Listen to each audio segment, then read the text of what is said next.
Our guest today is the fourth generation president and general manager of Hawthorne Racecourse.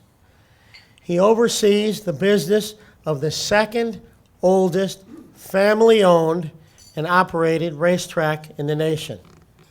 Our guest today is required to be personally licensed by the Illinois Racing Board, whereby he is responsible for upholding the reputation of the century-old business. Prior to taking the reins of the family business, our guest today was the co-founder and operating partner of the Chicago Trolley Company. Ladies and gentlemen, Tim Carey. Tim?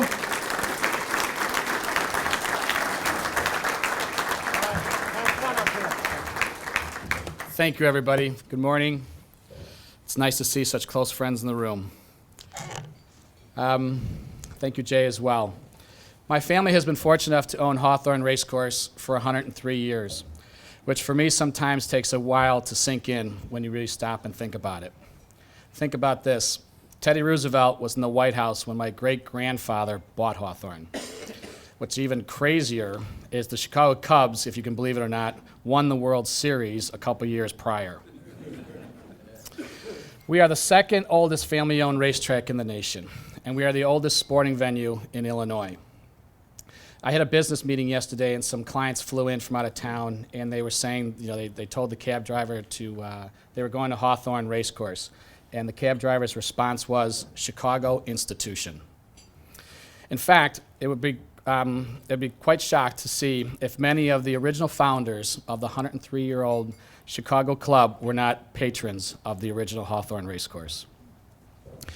Even until the 70s, racing was the #1 spectator sport in the nation. Think about that. The nation stopped to see Secretariat run. And racing, nationally speaking, is still very much a major aspect of professional sports and popular culture. More people went to the Kentucky Derby this last year than ever before. It was the third highest betting race in their history. The Triple Crown and the Breeders' Cup have become star-studded red carpet affairs. It's terrible when your eyes start to go. But in Illinois, racing has suffered a bit. And without boring you with the inside baseball aspects of the sport, the main reason is because we do not have slot machines at the racetracks to compete on a national level. From a historical standpoint, nip and tuck 1 and 2, New York, California, as far as thoroughbred racing is concerned. Number 3 historically has always been Florida. Number 4 historically has always been Illinois. Right now, because we can't compete with other states, we're probably 14th or 16th in the United States for thoroughbred racing. Modern day racing is an import-export business. We want to import the best horses, owners, and trainers in the nation to set up their businesses here in Illinois. We want them to become Illinois horsemen. Illinois horsemen are the lifeblood of our industry. Illinois thoroughbred horsemen are approximately 5,000 small business owners. In fact, there are about 30 to 40,000 agribusiness jobs in Illinois that depend on racing. But we mostly take our racing product and export it around the world. Over 80% of the money that is bet on Hawthorne races is bet out of state. Our customers are spread out across the nation, and they are looking to buy the best product available to them, no matter what state it's in. So what does this have to do with slots at the track? Money from slots goes into racing purses. Bigger purses attract more and better horses. If there are more horses in a race, more people will bet on that race. And the more that there is bet on each race, the more money is generated to fund bigger purses. 13 other states already allow slots at racetracks. Ohio just legalized them, further increasing the competition in the Midwest. Tiny little Delaware has slots. Todd Pletcher is one of the best trainers in the nation. He won the Kentucky Derby 2 years ago. He's won 4 Illinois Derbies, and he's won 1 Gold Cup, which are feature races at Hawthorne. He used to stable here in Illinois, but now he's in Delaware because of the money he receives from the slot operation. The governor has been hard at work to keep businesses in Illinois. He just went all the way to China to improve trade and create job opportunities. And even though he's taken criticism for giving incentives to companies like Motorola and Ford and others, I support him in these efforts. But the truth is, we will create more jobs by signing the expansion bill, and than he will through all the other efforts combined. Think about that. By signing this one piece of legislation, he will create more jobs than any of his efforts possibly combined. And it won't cost the taxpayers a dime. Instead, it's going to generate a tremendous amount of revenue for this state. There are literally thousands of small businesses, horsemen selling their family farms and pulling their kids out of school, leaving Illinois because they can't make more money, or they can make more money at Indiana, Iowa, Pennsylvania, and now Ohio. And slots at racetracks are beneficial because they would provide new permanent jobs and taxes. Racinos in other states have created over 29,000 jobs, and they've generated nearly $2.6 billion in taxes in 2009. So as a question I've heard a lot is, why not just slots at racetracks and a Chicago casino? And actually, I can't tell you how many people have constantly told me that they've already thought we had slots. There are politicians, political reporters that also have said, don't you guys already have slots? But the criticism remains. Why add so much gaming in Illinois? It's top-heavy, the governor says. Illinois would become the Las Vegas of the Midwest. The Tribune doesn't miss a chance to say that gambling positions will triple in Illinois. However, when you really look at how we would compete with other Midwest states after all the expansion, every single state that we border, Indiana, Wisconsin, Iowa, Missouri, would all still have more gambling positions per person than we do. Ironically, it turns out that Iowa is going to be the Vegas of the Midwest. So then my answer to why the bigger expansion is twofold. We had a tracks bill ready to go. We knew we had the votes to pass it, but we were asked to be part of a larger bill. And as an industry, we said, yes, we'll oblige. So as long as we get our slots, and which will allow us to compete, we are good with this bill. In 2006, we passed a bill, House Bill 1918, fondly referred to as the Malaro Bill, which provided an impact fee to the racing industry from casinos. The Bolts fought this bill in court for years, saying we should have to compete in a market just like they do. They fought it all the way to the Supreme Court, and they lost at every turn. So finally the money was released just over 2 months ago. But now the Bolts say we should just get an impact fee and not have slots. Apparently, they don't want to compete anymore. It comes back to this, jobs. As an industry, we can have an impact fee and get by. However, if we have slots, we thrive. Some critics complain that the market is saturated, but consider this. Just 2 years ago, the Bolts themselves lobbied to have more gaming positions, saying the market was not saturated. Illinois gamblers spend over $720 million in Northwest Indiana casinos, some of which, incidentally, are owned by the same corporations as Illinois casinos, some of which also own racetracks in other states. If you start to look at it in this perspective, you understand what is happening on a very high level. Out-of-state corporations like Harrah's and Penn National are actively lobbying our governor to protect jobs and profits in Indiana, Ohio, and Pennsylvania. If you add in money spent by Illinois gamblers in Wisconsin, there is over $1 billion of money going out of our state and in neighboring states. You don't need to be an economist or a gambling expert to understand how it hurts this Illinois economy. Indiana and Wisconsin don't have any problems paying their bills. Illinois, on the other hand, is at a 90 to 120-day pay schedule. For small companies like racetracks, like horse owners, trainers, this has a huge impact on them. And ironically, big financial houses are literally lining up to fund the construction of new casinos in Illinois because they've done the analysis and they know the market is viable. So you have this very strange situation in Illinois right now. Record unemployment, business fleeing the state, and here we are, raising our hand, jumping up and down. We will make a historic Illinois industry competitive on a national level. We will create thousands of new jobs immediately, and we will generate hundreds of millions of annual tax revenues. And oh, by the way, we're willing to pay $1.4 billion in licensing fees for the chance to do that. And these are not just casino jobs. These are construction jobs, plumbers, carpenters, electricians, marketing jobs, PR jobs, food service jobs, accountants, lawyers, security guards, vendor services. The list goes on, and it's a positive ripple effect on this economy. But still, you have people say that the social costs are just too much. You have the Chicago Crime Commission telling everyone the mob is around the corner. I mean, really?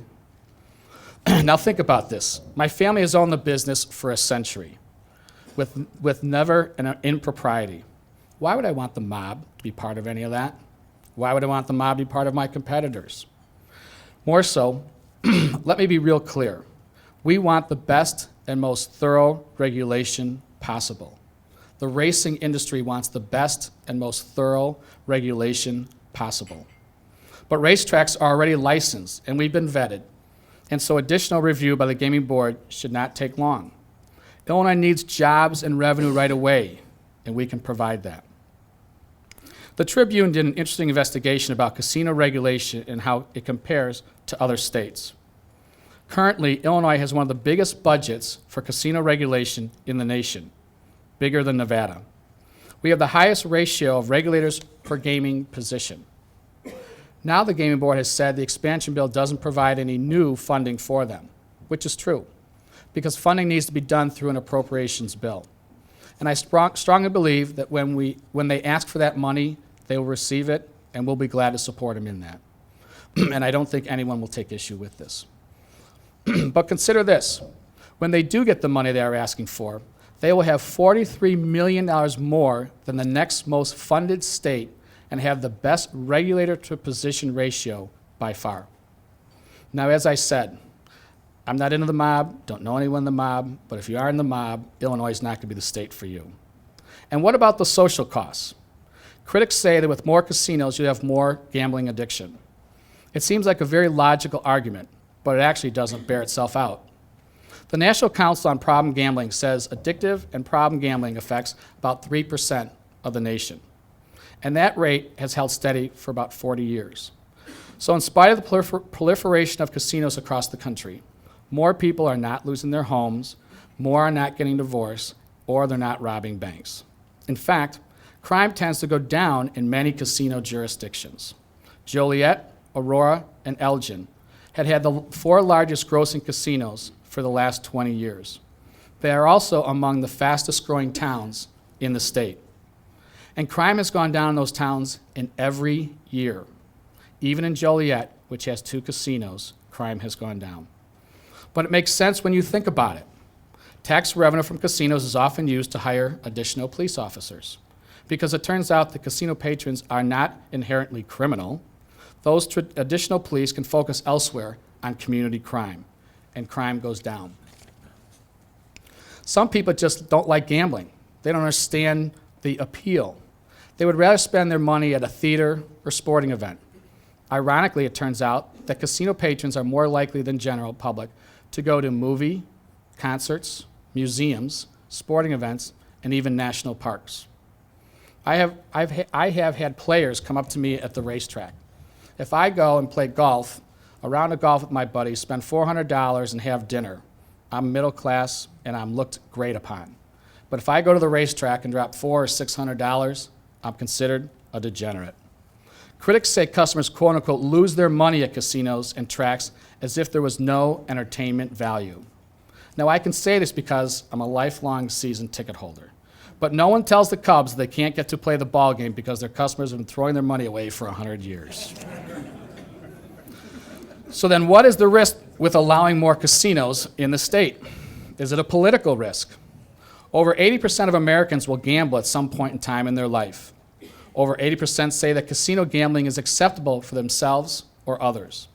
Over 60% gamble annually. The Better Government Association just did an online poll, and almost 80% of the respondents supported casino expansion in Illinois. In an age in which it seems that no one can agree on anything and that consensus is impossible, these are staggering numbers. The truth is that the casino expansion bill is a good bill. But is it perfect? No.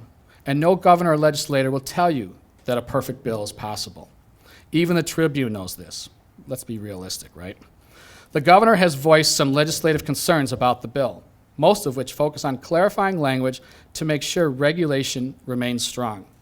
We're talking about fixing a few paragraphs in a 400-page bill, and that seems to be very doable. So the legislative leaders have been working on making a good bill even better. They're going to introduce that bill in a couple of weeks, pass it, and then give both bills to the governor to sign. I believe he's going to sign this bill. Governor Quinn is an idealist and wants what's best for Illinois. But he's also a pragmatist, and he knows how high the stakes are, and additional casinos will be opening. He knows that the top priority for Illinois are jobs and revenue, and the gambling expansion bill provides both. Granted, I have a very unique perspective on the business of gambling. I started working in the industry when I was 10 years old cleaning stalls. It took me a couple of years, but then I got smart and had other people clean the stalls for me and took the profits. I helped open up all the OTBs in the 80s. I've seen all the critics up close. They gave the same sky is falling warning in the 70s when the lottery was legalized. In the 80s when the OTBs opened, and in the 90s when riverboats were legalized. And we're still here, and the sky didn't fall. I've also worked outside the gaming industry. I founded, with my partner, Chicago Trolley Company, and built it into the largest private trolley company in the world. I know what it takes to build a business, to create jobs, and to be a good corporate citizen. Hawthorne and the Carey family have been in business for over 100 years. There are probably others here in the room that have family businesses as well. And to me, it's amazing when you stop and think about what the opportunity we have here. Most recently, all the rallies that have been going on from coast to coast, and the fact that people are hurting and they want a job. This governor talks about being the jobs governor. We as an industry, the racing industry, needs this bill. We want to be competitive. We want to go from the 4th position to the 3rd position. We were there once, we can get it. The Illinois horsemen, harness, thoroughbred, farmers, blacksmiths, vets. These are all people that want to do better. These are all people that want to grow. These are people that spend their money at grocery stores, buy gas, pay for education. And to think now, stepping away and being away from the racing industry, I really thought I'd never be back in the industry, but was asked to come back into it. And so from a perspective of being part of it, being in a regulated business, leaving that business, knowing what it takes to grow a business, and then having it right here.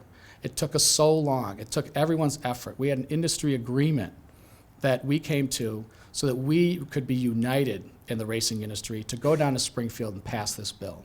We were successful in that because the racing industry knows what it takes. And we know what is needed to pass this bill, and we did it. And we did it because we were asked to do it. We had our standalone bill. We wanted our own standalone bill. But we were asked by the regulators and the legislature to help them because they felt it was more important to create jobs as a state, create revenue as a state, as opposed to one industry. So we did that.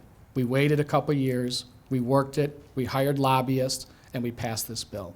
This is a tremendous, tremendous bill for the racing industry. The agribusiness in Illinois. We need this bill. We need the governor to sign this bill, and I'm confident he's going to do that. So thank you.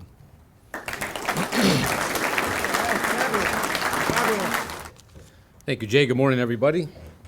First question is from my colleague, my good friend from the 38th Ward, Alderman Cullerton. If you could please tell us who is going to win in today's 6th race at Hawthorne Town. Governor's signature.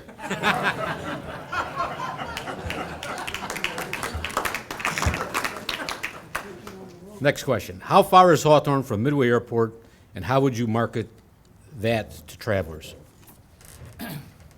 We're about a mile, 1.7 miles from Midway Airport. What the plan would be is to approach the city, approach the state, and beautify Cicero Avenue north from I-55. The mayor has spent a tremendous amount of money beautifying everything around Midway Airport. So our idea certainly would be to, I don't know if Rahm Emanuel's a proponent of the planters, but we would like to extend that north into our area. I'm all for that, considering it's my ward. A question from Peter Wilmot. What can you do to attract more young fans to the racing industry? It's a great question. We've been trying to do that. We're doing more and more radio advertising as opposed to, call it TV advertising. We're doing more guest appearances by those radio personalities at the racetrack, and just trying to make it an all-around more friendly facility, for families and for younger people.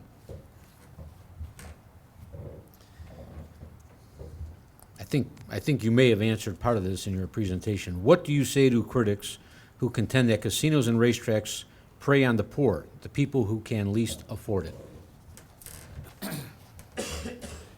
I did touch on it, and I mean the facts just don't bear out when you consider it really is an entertainment venue. When you have $720 million a year, this is through Indiana's gaming report, $720 million a year goes to Illinois dollars go to Indiana.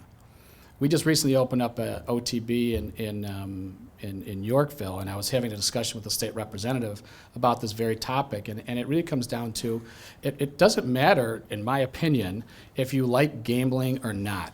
It exists, it has existed. Hawthorne is 120 years old, we've only owned it for 103, but it's been in Illinois, and the fact that it's here, you can't get around it. So why not embrace it? Why not be competitive? Why not be able to take on the surrounding states? And so that's the whole idea behind this. From a racing's perspective, we need it to be able to compete on a national level. If the bill does not pass, what will be the effect on Illinois, racing, Chicago, etc.? If the bill does not pass. If the bill doesn't pass, we're going to go right back down in Springfield in January, March, April, and May and pass it again is what we're going to do.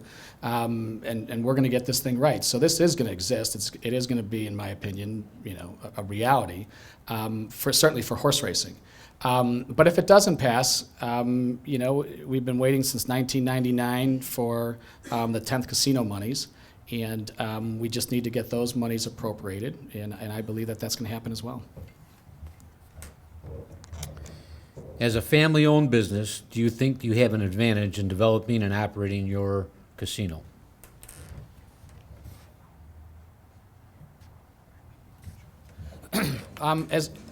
Absolutely. I think, as crazy as this is, when I came in 6 years ago, so we were in business for 94 years, a budget didn't exist. And so you can move quickly in a family business.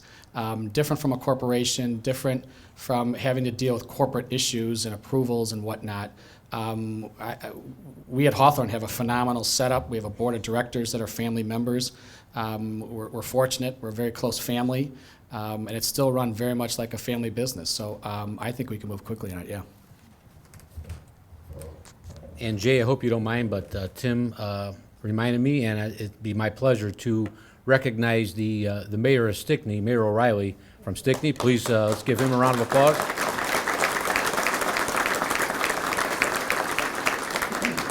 And just finally, I wouldn't be much of a father if the young man that just left, if I didn't recognize him. That was my son, State Representative Mike Zaleski. He's on his way to take care of his 4-week-old right now. Supporters of racinos say that the benefits of racing ripple through the entire state economy as compared to casinos or lottery. Can you explain how?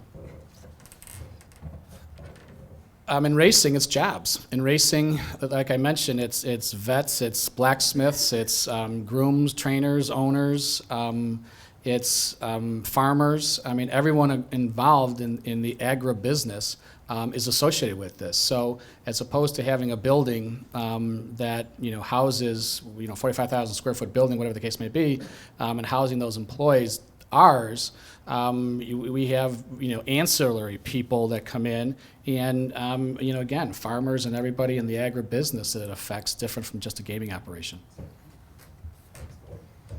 4 more questions. How soon can you get a casino up and running at Hawthorne Park? Did you put that in there? Well, I'm hoping that what remains in the bill is the racetracks, and again, I don't know if this is one of the issues that the governor might have. I'm hoping it's not. The racetracks are allowed to be licensed within 120 days. So I think if that's the case, and I think that we could move pretty quickly, certainly I'd like to be open by the last quarter of 12 or the first quarter of 13. Question from Bob Lanigan.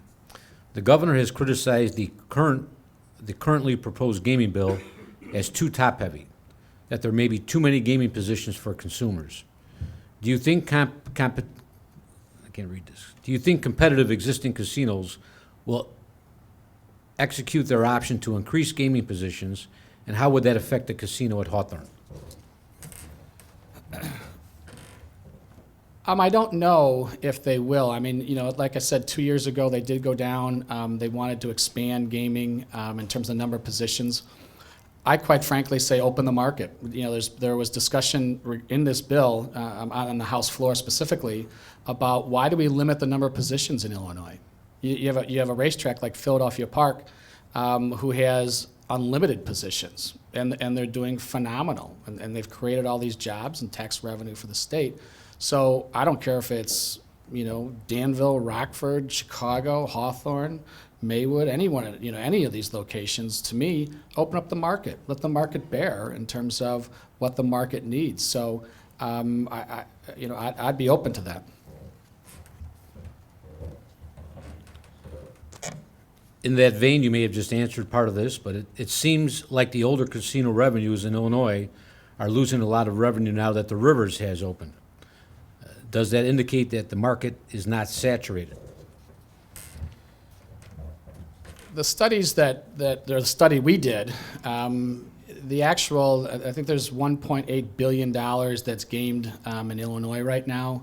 The study shows that it could be anywhere on the low end of $3.8 billion to $5.4 billion, the Illinois market. So no, I don't believe there's any saturation. I don't think we're even getting close to saturation. The discussions we've had with the financial houses, they want to be in this market because they understand the market and because they recognize the opportunities in this market. It goes back to number of positions. The fact that we have 10 boats now with just a mere 1,200 positions. Yonkers in New York, a racetrack, a half-mile harness track in New York, has 5,400 positions. I mean, Des Plaines having 1,200 positions. I mean, it's ridiculous. In my opinion, I think if you're going to have something in the marketplace, why not capture the market? And I think unlimited positions is the route to go. And the final question I have is, why should education get shortchanged just so casinos can keep more of their profits? Education shouldn't get shortchanged. In the bill, education will actually increase. There will be, I'm not sure what the hundreds of millions of dollars true number is, but I know that it's going to increase for education. I know that there was talk of, or a recent article about it being maybe a short change of 100 or 200 million, I think the number was, but that would be short-lived. I mean, and that should, quite frankly, be addressed in this trailer bill that we want to pass. So that there isn't any short change for education whatsoever, and it's a net gain for education in the long run. Let's give a round of applause. Stay 1 second. Also, Alderman Zaleski, let's give him a round of applause. Fabulous.